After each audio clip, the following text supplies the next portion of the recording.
خواهش میکنم این البته ساز بر اساس فاصله مثلا 17 فاصله در اکتاف ساخته شده. هر اکتاوش 17 فاصله است. هر خرک، حالا من میگم نسبت به خرک بعدی فاصلهش 1/17 همه، 1/17 هم، 2/17 هم، 3/17 هم، 4/17 هم تا 17/17 هم. و در 2 اکتاف ساخته شده که شما میتونید اجرا بکنید. کلیه نوت نغمه هایی رو که در یک گام 17 فاصله مساوی هست داره. این ساز بسیار حرفه‌ای نیست، این پژوهشی است و فقط ساخته شده برای که ما بتونیم مثلا نشون بدیم چه کار کردش رو. و حالا آقای ربوخان خودشون یه نظری دارن به شما میگن. این ساز طبیعی است با سازهایی که امروز به نام سنتور ما داریم یک اختلافاتی داره، این که به نوع عامیانه پوزیشن اول و زرد رو نداره، سیمای زرد سنتور و اون بم رو نداره. در 2 تا پوزیشن به نوعی میتونیم اجرای برنامه بکنیم.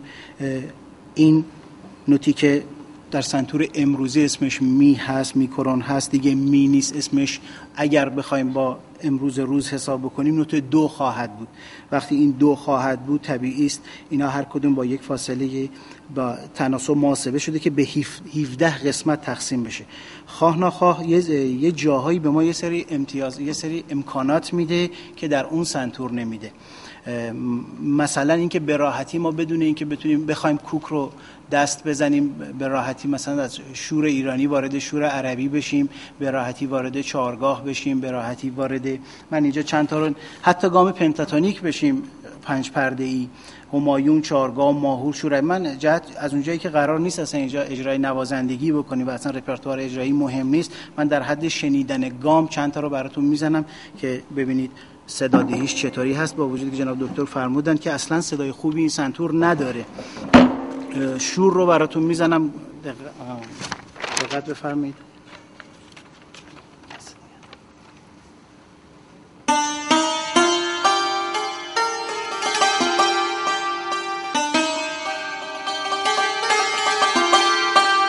حالا از همین تونالیته اولی که ما حالا اگر اسمشو بذاریم فا، چون با 8 نوت دیگه این قضیه رو نمیشه نوشت، واسه همین شماره گذاری شده. شما 17 نوت اینجا دارید، 17 نوت رو در 5 خط حامل چطور میشه نوشت من نمیدونم، ولی باید باز براش رسم الخطی تعریف بشه نوت برای نوت نویسیش.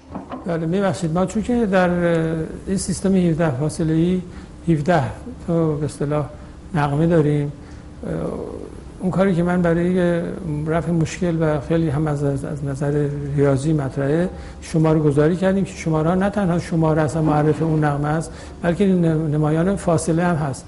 مثلا نغمه 3 یعنی 3 فاصله نسبت به مبدأ، نغمه 7 یعنی 7 فاصله نسبت به مبدأ. و اینجا هدف ما واقعا این نیست که ساز رو معرفی کنیم، هدف ما این است که گام 17 فاصله مساوی رو مطرح کنیم که حالا آقای ربوخ زحمت میکشن چند تا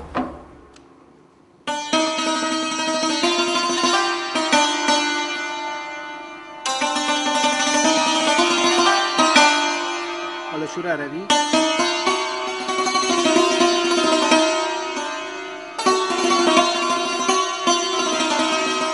من با وجود رو همون تونالیته هستم و به خرک اصلا دست نزدم. یا فرض بفرمایید همینجا وارد مثلا پنتاتونیک اگر فرض بخوایم بشیم، فواصلش 1 3 7 13 17 بازم تونالیته همونه، من به هیچی دست نزدم.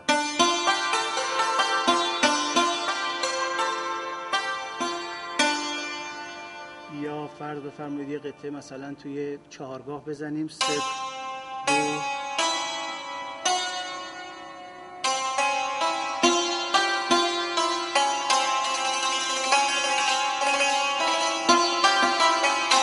یا ماهور همینجا اجرا کنیم مثلا.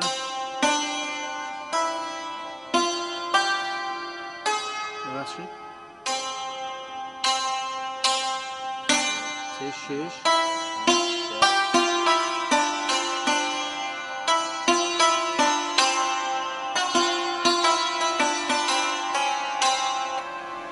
و الی آخر که برها رو اگر جناب دکتر بخوان اجرا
این گونه جلسات خصوصا با حضور جناب دکتر فرزوی ادامه داشته باشید. انشاءالله که همیشه شاد، دانشاد و پیروز باشید.